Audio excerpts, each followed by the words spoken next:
Karnataka government has appointed actress Tamannaah Bhatia as the brand ambassador for the iconic Mysore Sandal soap under a 2-year contract worth 6.20 crore rupees.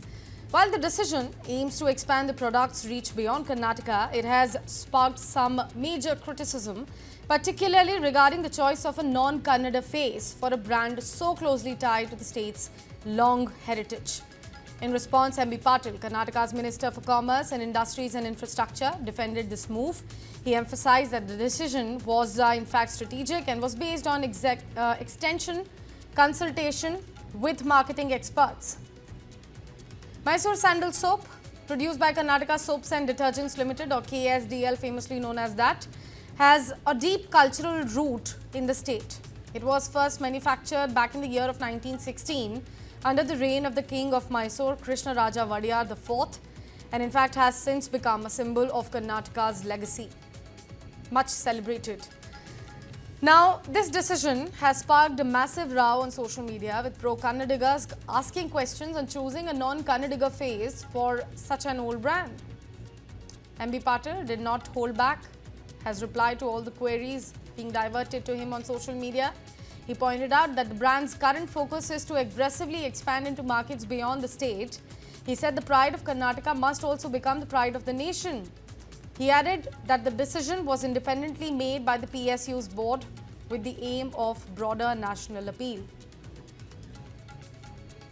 He also listed down the requirements to choose a face for the brand. He elaborated on the criteria used in the selection process, which included availability, considering, of course, the existing endorsement restrictions for any of the celebrity being chosen, social media reach of the celebrity, compatibility with the brand's image and values, the overall marketing fit as well. Tamannaah Bhatia, he explained, met all these benchmarks and in fact was seen as the ideal choice to connect with a broader and also younger audience. He then also outlined KSDL's ambitious goal to scale up its annual revenue to 5,000 crore rupees by the year of 2028, positioning the endorsement as one piece of a larger growth strategy for the brands.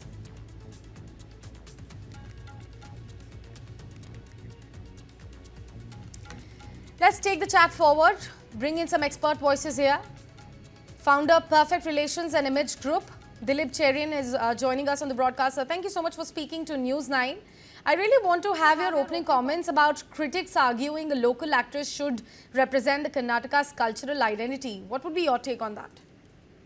Sakshi, it's a good question to politicize it, but I don't think that as someone who's watched brands, endorsements, and product growth, I would not go with that line of thinking. The idea of choosing a celebrity like this is based on the cost and the availability, of course, but also on what are the other brands that could conflict and what are the other faces, voices that would conflict with Tamannaah's brand. But I think the one point that the minister has very carefully and selectively chosen not to respond to is the fact that Tamannaah also, at the age of about 35, spans 2 generations. And that's very useful when you're trying to either expand your market or when you're trying to reach out to both the millennial audience as well as the more committed, serious audience, which understands the core product characteristics of this sandalwood soap.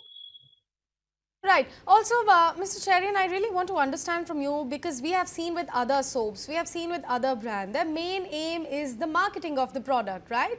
You would want to expand your brand, and if it belongs to a state, and if it's a state's legacy as you are claiming it, and you want to expand it, you do need a pan-Indian face or a global face to promote it. Then what exactly is wrong with having Tamannaah on board with that? I don't really understand that.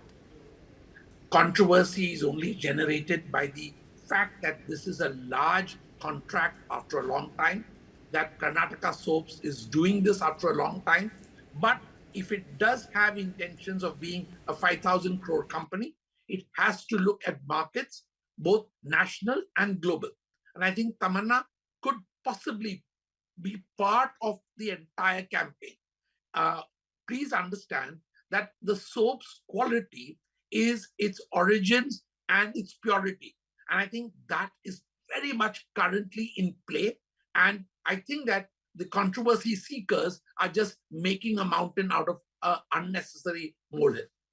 Right. We have also been given to understand that the particular marketing board who selected Tamannaah Bhatia as the face for the soap also was considering Kiara Advani's name. So, if I have done my research well, then Kiara is also not somebody who belongs to South or Karnataka specifically. Then having her on board, this decision was made because Kiara had some other contract. She was, contractually bound with some other brand.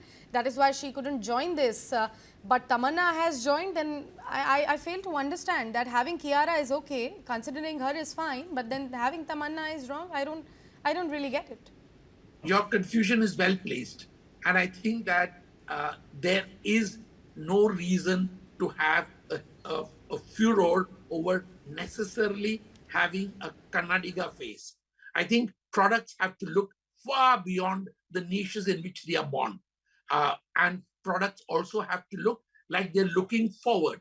It's only forward-looking products that consumers today want to buy, but they also value the heritage and the origins of the brand. And I don't think any of that is diluted by the choice of Tamannaah. I think it's a good choice. Absolutely, and the minister has already defended it. The minister has already said that, now the idea is not only about representing Karnataka, but also about making the brand pan-Indian and having a national reach. Let me on that note also introduce my other guest, film director Kavita Lankesh, joining us here on the broadcast here at News 9. Kavita, thank you so much for joining us for the conversation. My question to you would be about your opening statements regarding this entire confusion going on, the Pro-Kannadiga outfits coming out and, opposing the move of this particular brand that holds the legacy of Karnataka having a non-Kannadiga face. Yeah, for me, see, the problem is, of course, that they should have had, being a Kannada, it's a, Mysore Sandal has been a heritage soap with us from the Mysore Raja time, and it's important that we portray us, and it's not bringing somebody else from outside. What Sir was saying, I just heard him just now.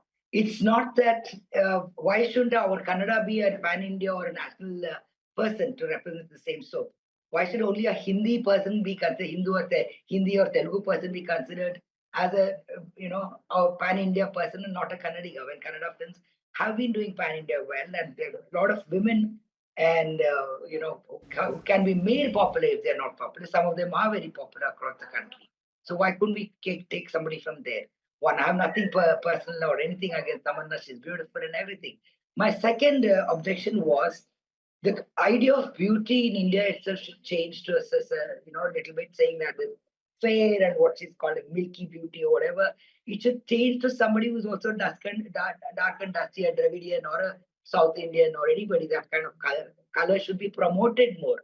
You tell today young children are being haunted with it from their own parents and their relatives saying Kariya, Blackie and things like that. And it's in our duty to change the perception of people, saying that even dark is beautiful, dusky is beautiful, color doesn't matter. And we should be representing consistently all the time somebody fair as somebody, promoting these kind of products, I think. But Kavita, I feel that we have, come a long way from that point when, the soap endorsements or the beauty product endorsements and the questions around them were all about the skin tone now and also about the gender. But now we have come beyond that point. I don't think so. How many people do you see representing? How many dark people are representing? There's not even a one person, from modeling to any clothes to anything you take.